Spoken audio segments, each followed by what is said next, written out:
Real news, real issues, real people. It's Ceola Wilson, one-on-one. So as mentioned, February 17th is budget day. That's when we'll hear how much more money you're going to have to dig deeper for. We'll hear just exactly where our deficit is. But before we heard all of that, we heard word that there are plans afoot to trim costs on an operational level. That's what we're here to talk about tonight with our guests, the CEO and the CFO of the West End Development Corporation, Mr. Diaz and Mr. Bascom. Thank you for coming on board. Let's start on a good note because we all remember those 2 dreadful years of lockdown. As a West Ender, Dockyard was looking like a ghost town. It's really nice to see minibuses and people back in the mix. Definitely. We had cruise ships all through December and now, so what we looking like? So the year 2022 was actually a reasonably good year for us. We called it our recovery year, and many of our tenants are appreciative of everything that we've done to try to carry them through the pandemic. I think we made some good progress in that. As I said, 22 ended up on a note where we're just in the negative, but not too bad. So in other words, we almost came to break even, which would be an amazing feat for us after having 2 years of absolutely no cruise ships. So, now, in that port area where you have all those businesses, I know in the initial stages of lockdown, Wedco was one of the first to cut back or supplement or give the tenants a break. Did everybody make it through in that building, or some people say are thrilled? Some people did choose, but very few. I mean, we're down to like not even 1 or 2. Even now, some people are regrouping, rebranding, saying, do I want to stay in this business? But these are decisions that happen normally. I mean, you have to reevaluate yourself every so often. And so it's good to have new opportunities that will be able to replace it. So we've had Christmas in between. I noticed Dockyard is trying to do more family-oriented events. You've had like the Papa Wheelie thing and Christmas events. What can we look forward to this year? More of the same. I would say that we want to make sure that first and foremost we get our cruise numbers back to where they were before. Near though, right? Yeah, actually 2023 is going to be a record year. Meaning more passengers and ships that we've had in previous years, even pre-pandemic or pre-COVID, which is going to be an interesting thing for us to carry that on. We're kind of, in some ways, an engine for the rest of the island. A lot of people don't realize that, but pretty much 70% of all tourism actually comes through Dockyard. But speaking of that engine, and this is not just you, and I remember way back when Wedco was trying to dabble in the minibus business. When we have a ship that has nearly 5,000 people, there's people in Somerset who can't get on number 7. I know that's not your issue. There's also a big thing on where government's talking about adding more minibuses. Now, I know that's not your fight. Well, we are involved in it. I make sure how you sort that out when we don't have enough buses, minibuses, taxis, or do we? Well, we do on a general basis, but they're private companies, so not everyone shows up the same day. They might have taken a trip or whatnot. So between the taxis, the minibuses, and the public transportation, generally speaking, there is enough lift. The challenge comes in if you have a particular ship that comes in and large numbers of them choose to say, well, let's all go catch the bus. And we're not necessarily aware of it so you're not able to arrange it. So it does take a bit of time to catch up with it. We've had times when we've actually had to ask people to move from the bus stop to the minibus area and catch the minibus, or vice versa. So, but I think generally speaking, when you start talking about how small the area is and how many passengers we move within a 2-hour period, because most of the ships come in and within 2 hours, probably somewhere in the region of 3,000 to 5,000 people are already out of Dockyard. We do a very good job as a country moving it. So yes, there are challenges from time to time, but we do work through them with the other entities like the minibuses, the taxis, TCD, and everyone else. So obviously, the more buses we get, public buses, the more it will help. Can do. That could be one avenue. But Okay. it's also good for the private sector to get a job. Get a pick out of that. Yeah. So last July, 6 months ago roughly, Colonel Birch, the Minister of Public Works, did an update in the House on the merger. First thing out of people's mouths, people's going to lose their jobs. This is a way for Diaz and this CFO guy to just chop heads. And people are still speculative, because there will be job losses through retirement and attrition. Yes. But for the record, and I know you don't have a crystal ball, which one of you want to tackle that? First of all, how many staff collectively, individually? We're talking about eliminating the duplication of roles and so forth, but generally, who wants to take on nobody's going to lose their job? Well, I can start by saying that no one's going to lose their job. That is not what we're trying to do.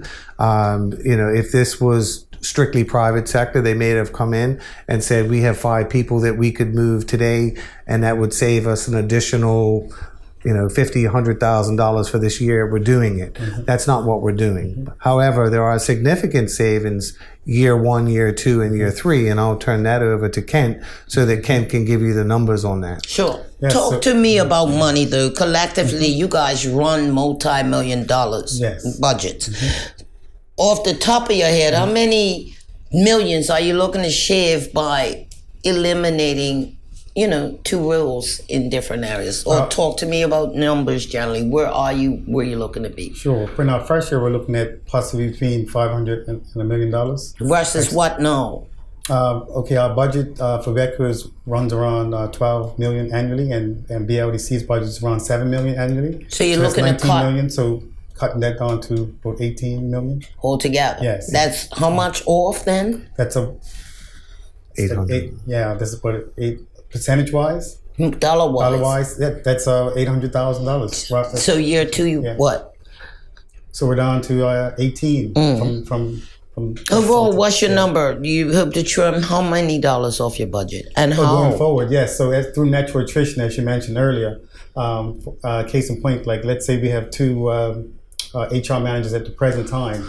If one was to move on in the next year or so, then we wouldn't rehire another HR manager because we have one. So though we're receiving savings of about 500 plus now, those savings will increase as attrition happens with jobs that are duplicated at present. Right. How many jobs are duplicated at present, roughly? And how does that break down between management and the guys who do the hard work? Right. Well, I guess actually, why don't we start with that one first, because that's always critical. We will be looking at the top down, not the bottom up. Well, you're not going to cut your job. Well, there only is going to be one. Yeah. Right? But you have 2 in 1. It's going to stay 2 in 1. It's going to stay 1. Okay. It's going to stay 1. So your top recommendation will be to get rid of you. Well, there'll be one person left, and that would probably be me. Okay. So then the minister would have the choice to make his decision after on that. After what's that. the breakdown? Yeah, and so if you look at it from that perspective, most likely the landscaping crews and different other jobs will actually expand over time. So no job losses there? No. All those landscapers who say you're out to chop them, Nope. You say? No, there are no job losses on any of the positions within both companies. So when you say you might expand, that's because you have other properties to manage. And one of those, before we go back to money, is Daniel's head. Correct. It's been sitting there. Correct. I'm always on to you about your properties. It looks like crap. Yeah, I can just jump in and say on that one, obviously we've just kind of inherited that within the last year or so. You lost Morgan's Point, though. No, Morgan's Point is still... So this new company is still under you? They tabled legislation for a new Morgan's Point. That's a different piece of Morgan's Point. So you guys are still... We still own portions of Morgan and Tudor Hill. I guess to make it kind of clear, there are two entities: the West End Development Company which has the properties between the Maritime Museum and basically Watford Bridge. And then you have BLDC, which has the baselands in the east end of the island, all of Southside. It would also have property at Morgan's Point and also at Tudor Hill and Daniel's Head. And part of the efficiencies going forward, year 1, year 2, year 3, we'll be looking also at synergies and development and what we do. So we'll be putting together a, if you will, a master plan or a development plan so that we know what we're doing at both ends of the island. But that will take a bit of time. That's not something that you do day one. The first thing, and I'll turn it back over to Kent, because the first thing that we chose to do was, other than me going down to the East End as well, was to bring Kent in. And then the first thing that we need to get a handle on is finance. So he's working on that. So I'll let him tell you about that. Based on your handle so far, what can you tell me? Well, it's exciting actually, because it's basically going to be like a template for how other government departments can follow. We're actually fusing our accounts departments, if you will. So we're bringing the BLDC accounts department into the Wedco office, if you will.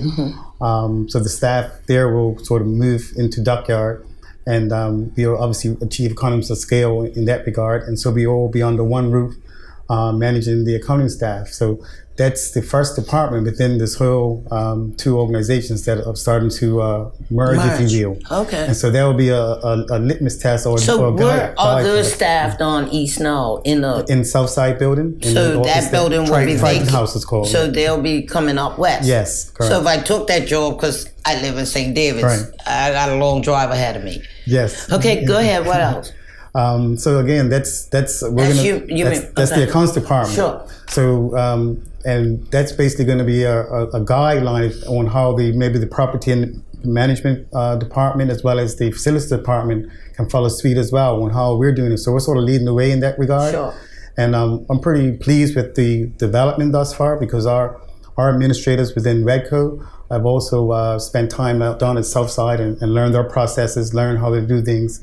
And so now they're wearing two hats while the two companies are separate. But when the companies become one, they'll have the skill set and expertise to work effectively under the new company. And what else?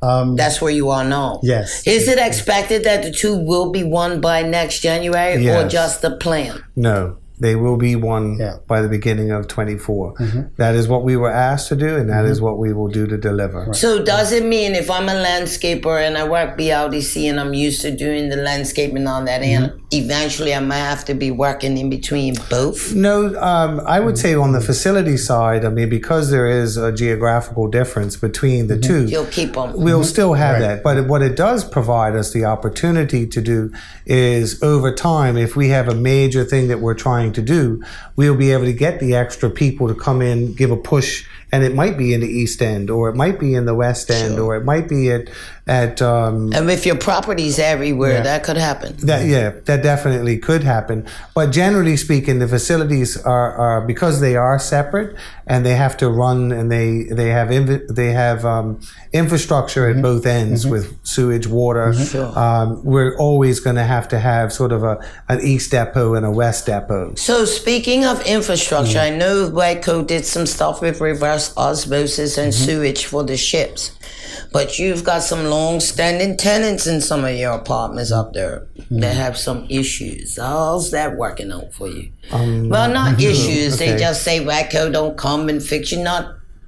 Oh, you mean as far as good landlords sometimes. residential? Well, I would say that they've made some significant improvements over the years. Did we do it all in 1 year? No. Is it our goal to continue every year setting aside budgets to upgrade and continue? The answer is yes. So, if you look at where we were 15 years ago at some of the properties that we had, and now you looked at it today, we've made progress.